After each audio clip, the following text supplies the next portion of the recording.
I don't want to be the last generation of ANC member, but I'm looking at where are the 20-year-olds, the 20 who want to join the ANC? They don't exist. But what is the reason, though, man? That's what I'm asking for.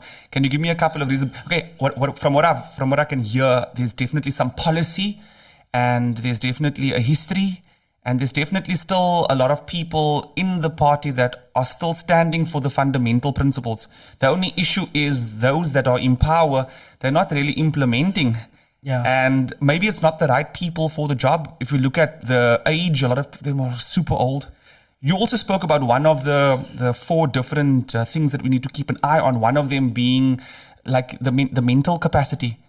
They're not there, man. And also, they're outdates. They don't know how to use technology. They're not upskilling. They're not tuned into what's happening around the world. I mean, if we speak AI to most of these guys, they won't know what we're talking about. Yeah. So they're not relevant. Yeah. I don't know. Maybe I'm making, No, you're actually hitting the nail on the head, because there are a lot of people in any political party. I mean, Helen Zille's she's like 70 or something like that. She's been, the story of Helen Zille is that she was just jolted by the ANC. So she said like, I'm leaving the ANC. I'm joining the DP. So she joined the DP and she's like vowed to destroy the ANC. So good for her. That's a sort of like a revenge story ultimately. But like there are a lot of old people in politics who are just you have to they don't hand over the torch. They want to die with that torch, like just like gripped in their like cold bony hands. And that torch, that flame will expire if they do that. Or burn them. Exactly. So you look at the ANC in the 1980s, you had like Anton Fransch, who was like 20 years old. Like he was a commander in Mkoto Wesizwe. He trained to defeat the apartheid government. And when the security police finally got hold of him in Athlone, they wanted to kill him. 40 cops, like an army of cops came to Athlone. This the Battle of Athlone. You can look it up. From midnight until 8 o'clock in the morning, that 20-year-old took his AK and his handgun, and he said he wouldn't surrender. He said, "Kom haal my julle vark," and he shot his way through that 8 hours. Eventually, one of the cops lobbed the hand grenade into the room, and he died. He died a hero. He was 20 years old. 20 years old.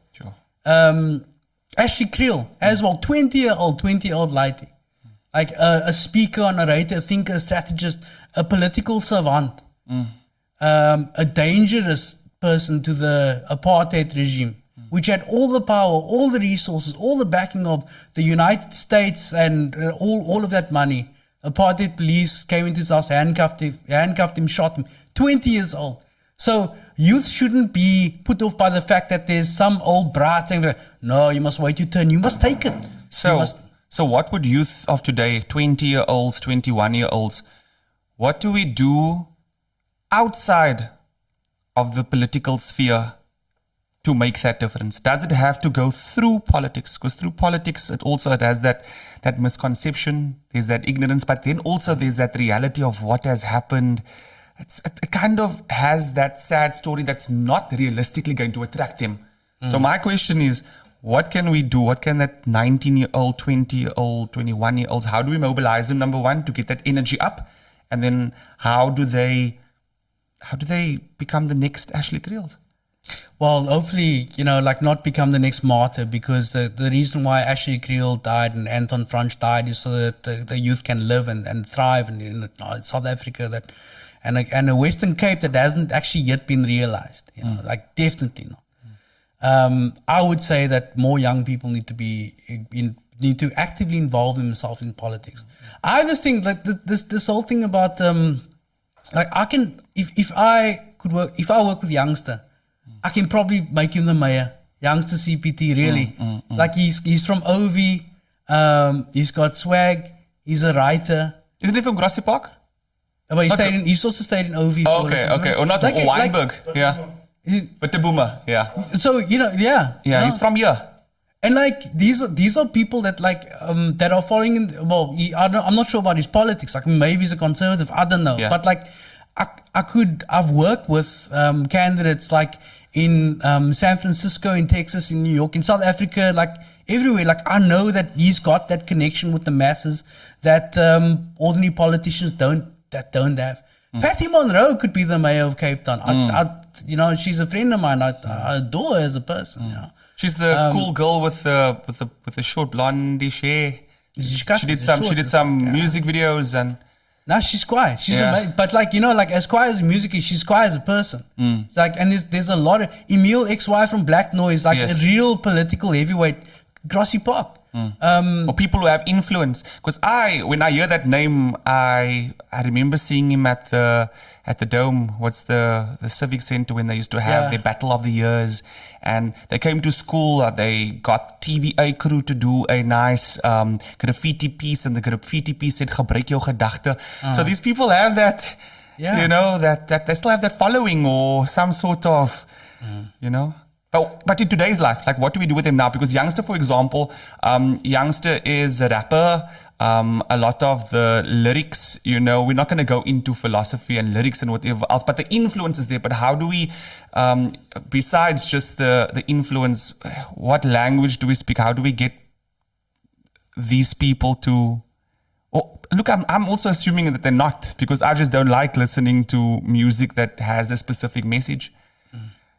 Or maybe I'm not even listening closely, but you know what I mean? You're going to get that specific sect. He has a persona. He has a target audience. How do we... The first thing I would say if Youngsta wanted to run for mayor of Cape Town, it's like, don't make a rap about politics. Don't make your music political. Like, okay. Like you can be political, but you don't necessarily need to like make your art all around that thing. But anyways, look, if I had the answer for how like young people can be involved in politics, or rather make political and social change. Yeah. The honest truth is, I don't know where to start, honestly. Because look, I'm 42. I'm not a youth. There's a thing in politics where youth is from 18 to 35. So that youth 42. League, yeah. You look young, bruh. Thanks. Thank you for the kind compliment. But like I'm in politics, I'm young. In the real world, I'm actually really old. So this concept of political youth needs to be revised. Like the young people, it's like between 16 and 21. And then I think, Youth League can stop. But it would be good for younger people to involve themselves more in being more outspoken, actually, what I would say. We live this reality. So there's nothing stopping people from commenting on it and like observing it. And enough people do that.